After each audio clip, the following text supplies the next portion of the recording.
নিজ কৃতকর্মের জন্য আবদ্ধ। প্রত্যেক ব্যক্তি তার নিজ কৃতকর্মের জন্য দায়ী। আমি আমার কৃতকর্মের জন্য আমি নিজে দায়ী, আমার বাবার কৃতকর্মের জন্য বাবা দায়ী, আমার মার কৃতকর্মের জন্য মা দায়ী, সন্তান কৃতকর্মের জন্য সন্তান দায়ী, স্ত্রী কৃতকর্মের জন্য স্ত্রী দায়ী, মেম্বারের কৃতকর্মের জন্য মেম্বার দায়ী, চেয়ারম্যানের কৃতকর্মের জন্য চেয়ারম্যান দায়ী, এমপির কৃতকর্মের জন্য এমপি দায়ী, মন্ত্রী কৃতকর্মের জন্য মন্ত্রী দায়ী, প্রধানমন্ত্রীর কৃতকর্মের জন্য প্রধানমন্ত্রী দায়ী, উস্তাদের কৃতকর্মের জন্য উস্তাদ দায়ী, ছাত্র কৃতকর্মের জন্য ছাত্র দায়ী, পিসাবের কৃতকর্মের জন্য পিসাব দায়ী, মুরিদের কৃতকর্মের জন্য মুরিদ দায়ী। এক কথায় বাকি প্রত্যেকটা ব্যক্তি তার নিজ কৃতকর্মের জন্য নিজেই একা দায়ী। আল্লাহ বলেন ঠিক না?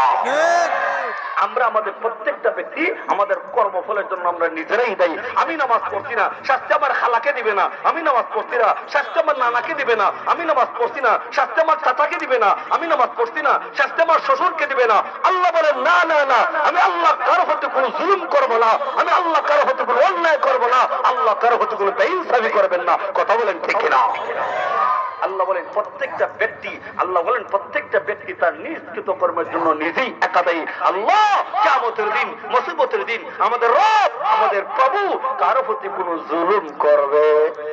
ইমাম রাজি রাহমাতুল্লাহি আলাইহি এই আয়াতের ব্যাখ্যায় তাফসীরে জালালাইনের মধ্যে একটা আয়াত এনে বলেন ওয়ালা ইয়াসলিমু রাব্বুকা আহাদা। ইমাম রাজি বলেন তাফসীরে সুন্দর করে একটা হাদিস এইনা বলেন কিয়ামতের দিন, মুসিবতের দিন আমাদের রব, আমাদের প্রভু কারো প্রতি কোনো জুলুম করবে, কোন অন্যায় করবে।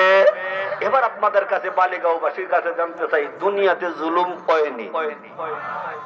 আসতে কইলেন যে আপনারা দুনিয়াতে জুলুম হয়নি। ন্যায়টাকে অন্যায় বানায়, অন্যায়টাকে ন্যায় বানায় সমাজে আসেনি। আরো জোরে খান, কিসের বিনিময়? নাই নাই না, আমাদের ভেনিতে নাই। বলুন সমাজে আসেনি? আপনি নামাজ পড়তেন না, আল্লাহর কাছে 2 কোটি, আল্লাহ 2 কোটি টাকা দেবো, চলবো? কথা বেড়া চলবো? আল্লাহ কয় আমি আল্লাহর কাছে কোনো ঘুষ চলবে না।